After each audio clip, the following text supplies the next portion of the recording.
And hello, YouTube, and welcome back to another episode of the Zone TV Movie Entertainment with me, your host Jonathan, once again bringing you my thoughts and predictions for this upcoming Oscars 2024-2023 slate. Now, the Oscar nominations have just come out.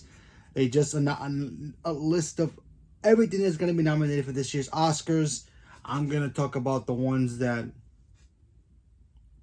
are most likely to be the ones that everybody's going to be talking about, and what got snubbed, what did, what should be on this list, what should have been taken out. So let's have some fun. So let's start with animated feature. So best animated film, we got The Boy in the Hair. I finally got to see this film. Very, very lovely little film. I thought it was pretty cool. Elemental, it's Disney, it's Pixar. I really enjoyed Elemental. I didn't really get to do a full review on it, but maybe one day I will. But anyway, it's a good movie.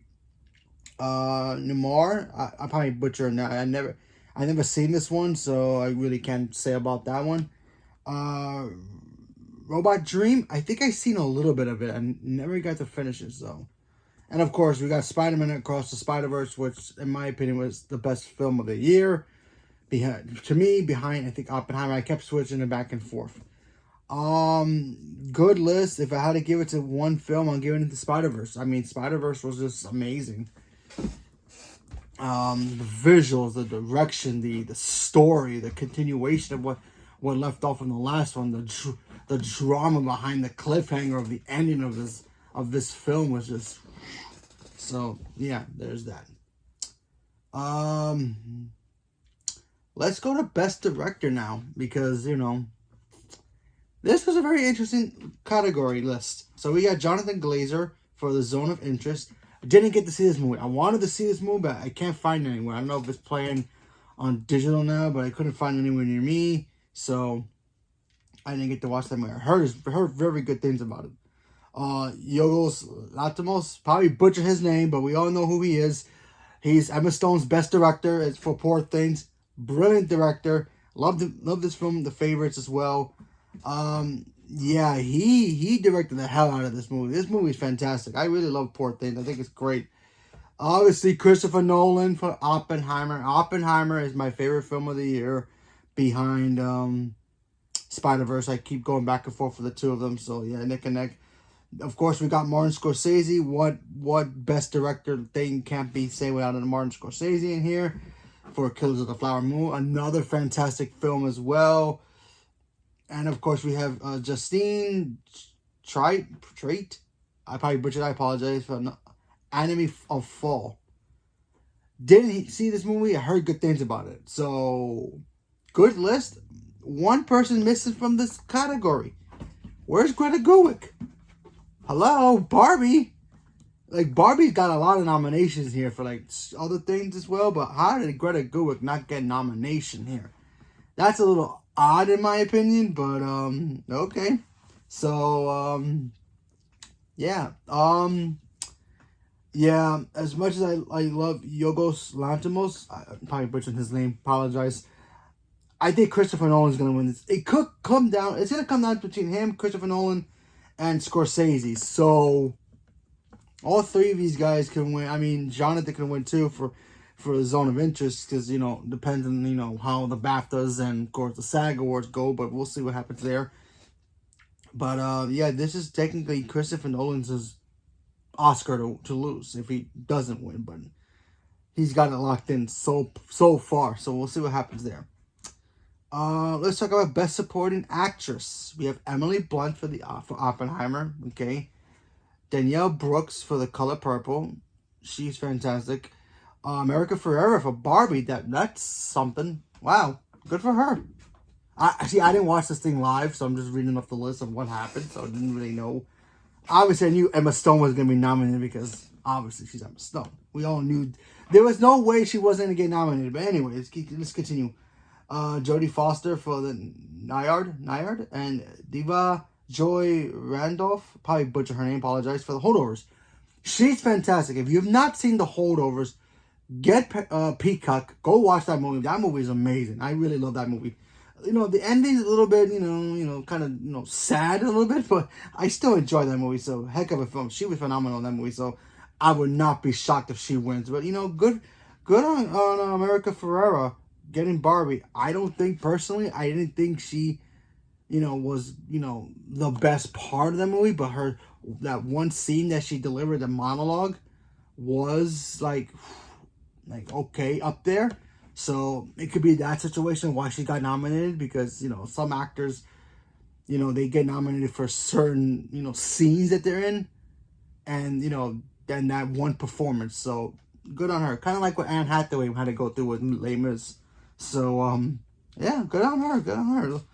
So yeah, so let's go to Best Supporting Actor now. So supporting actor, we got Sterling K. Brown. Love him. He's great. American Fiction. Robert De Niro for Killers of the Flower Moon. That's a good. Robert Downey Jr. for Oppenheimer. So good.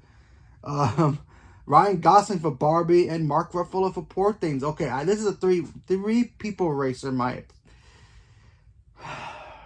You know what? Take it back. This is a 4-person race, because honestly, this is crazy. Listen, De Niro is De Niro. I mean, the guy can act in his sleep, and he'll still bring out a perfect performance. But Robert Downey Jr. in Oppenheimer was just. It was like watching if Tony Stark was a real person and he actually helped with the whole atomic bomb situation. Can't go wrong with that. So yeah, Ryan Gosling was great as Ken. We were all rooting for Ken. Obviously, he was great. Mark Ruffalo surprised me, really surprised me. Because we've been seeing Mark Ruffalo be Hulk Ruffalo for nearly 10 years now. Excuse me. And we were waiting for his come out party for something different. Poor Things was that movie, and he was just great. The chemistry between him and Emma Stone was just off the charts. I really enjoyed watching both of them on screen together. They were just fantastic together, and I think he was just great. I want to see more from Mark Ruffalo, because I know he's a good actor, and this is proof. This movie's proof. So if I have to give it to somebody,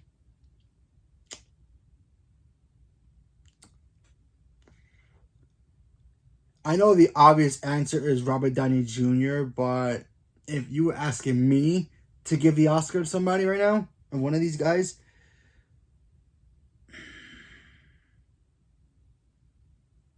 I'm going to say Mark Ruffalo. Like I said, I think, we all know how good Robert Downey Jr. is, especially when he's firing on all cylinders. But it's been nearly 10 years since we've seen Mark Ruffalo do something that's so different that that he's been on that one bubble for years, and he's finally got out of that, and he's finally doing something different. You can't go wrong with that. So yeah, I'm going to have to give it to him. So I'll give it to Mark Ruffalo. So let's talk about Best Actress now, because now we have Annette Bening for Nyad. Probably butchered that. Lily Gladstone for Killers of the Flower Moon. She's fantastic. Sandra Hooley. I probably butchered that. I apologize. Anatomy of Fall. And Carey Mulligan for Maestro. Finally watched Maestro. Got to do the review for that movie. And of course, Emma Stone for Poor Things. Obvious. No Natalie Portman for May December. A little snub there, in my opinion. I thought Natalie Portman at least deserved a little nomination, because I think she was great in that film.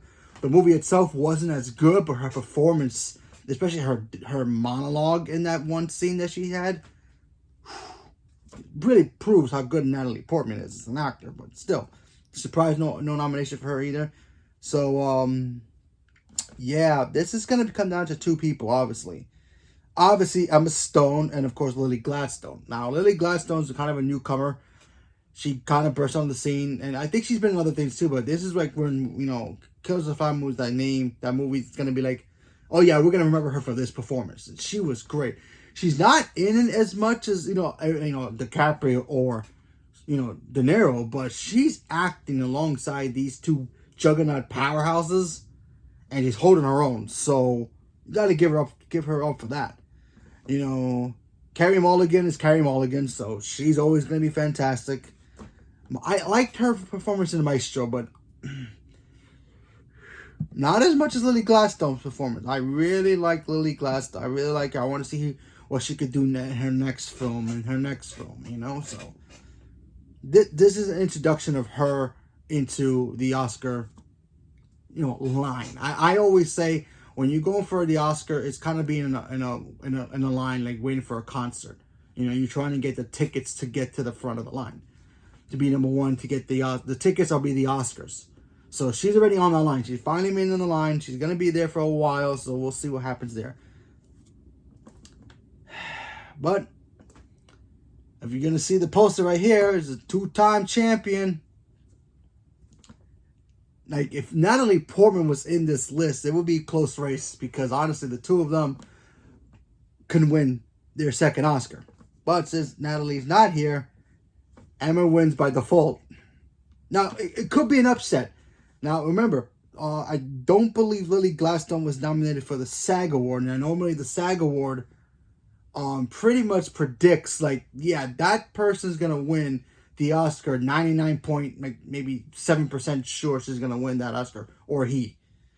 She's not nominated, but if Emma Stone wins the Oscar, the SAG Award, she's pretty much cut clear to win the Oscar. But then again, you never know. There could be a surprise, and they might give it to somebody else, Carey Mulligan or Lily Gladstone for the first time. But we'll see what happens. But my predict is always going to be Emma Stone. So there you go. Let's talk about Best Actor. Like I said, I finally saw Maestro. Bradley Cooper transformed himself in this role, and great job on his part. I wish we would have got a little bit more from his performance, but and I do wish the movie would have came out maybe a little bit earlier, not so early, in the year of last year, but at least a little bit, like maybe a September instead of that November release, because I feel like, because sometimes Netflix films, when they get nominated, they kind of get shoved off into the distance a little bit, kind of like May, December. And May, December came out literally in November, and then it kind of just went into the wind. A lot of people think that was best film of the year, but it just quietly disappeared. Same thing with Maestro. So when it came out, maybe a September release, maybe we would have been talking about it a little bit more. But anyway, so we got Bradley Cooper, Colin Domingo for Rust, okay, Rustin, Paul Giamatti for The Holdovers, Cillian Murphy for Oppenheimer, and Jeffrey Wright for American Fiction. Look, no disrespect for Jeffrey Wright. Love the dude. One of my favorite actors, period. He's amazing. This is a two-person race here, people. Paul Giamatti. Now, everybody always thinks, oh, Paul Giamatti, the funny guy. We like him, Big Fat Liar, and other comedy movies. Gotta hold your, I know, you forget that stuff. Paul Giamatti is the dude, is the man. The guy is awesome as an actor. You watch this film, you don't even recognize him sometimes. I'm like, wow, I'm watching Paul Giamatti. I'm usually waiting for him to be funny. And he's sometimes funny in this film, but it's like, dude, give us more of this. This is what I like. Kind of like where I feel like sometimes when I watch Adam Sandler, I'm like, I know you're funny, but I know you could be a badass dramatic actor. That's Paul Giamatti. He's fantastic in that movie. So, yeah. And Cillian Murphy's just Cillian Murphy. I think the guy could just walk around the street selling cookies to little Girl Scout cookies, and he'll still win an Oscar nomination. So, yeah, it's going to be a two-person race. Cillian Murphy, what he did with Oppenheimer was just, he pretty much became that role. So, there's that. And then, of course, like I said, Paul Giamatti's just, what's funny? It is kind of weird. Paul Giamatti has already won the Golden Globe. Now, a lot of people don't really count the Golden Globes as like, ooh, they got the Golden Globe. That's big power. A lot of people don't count that for some reason. I don't know why, but I do. If Paul Giamatti wins the SAG Award, he's a lock. However, it can go either way. Cillian Murphy could win the SAG, and Paul Giamatti could still win the Oscar. This is hard. This might be the hardest category to determine who's going to win. But I think I'm going to give it to Paul Giamatti. I don't know why. I feel like he's gonna just like do, for us football fans, I'm sorry for saying this, kind of like upset the Buffalo Bills and how the Buffalo Bills kind of like choked at the last minute to not win the game or tie the game. I think Cillian Murphy is gonna be like going in there thinking he's gonna win, and he's just not gonna win. I don't know. I just have a weird feeling that Paul Giamatti might make up the upset here and just take it all. So I'm going with Paul Giamatti, even though I think Cillian Murphy should win and most likely would. I'm saying the upset could be Paul Giamatti. I mean, I think they both deserve it, but this is a stacked list here, so yeah. So let's go to finally the best picture. You got American Fiction, Tall Men of the Fall, Barbie got nominated, The Holdovers, Killers of the Flower Moon, Maestro, Oppenheimer, Past Lives, Poor Things, Zero Interest. I've only seen half of these movies. I've never seen, did not see The Zone of Interest, and I did not see The Enemy of Fall. So I think I've only missed 2 films. Go figure.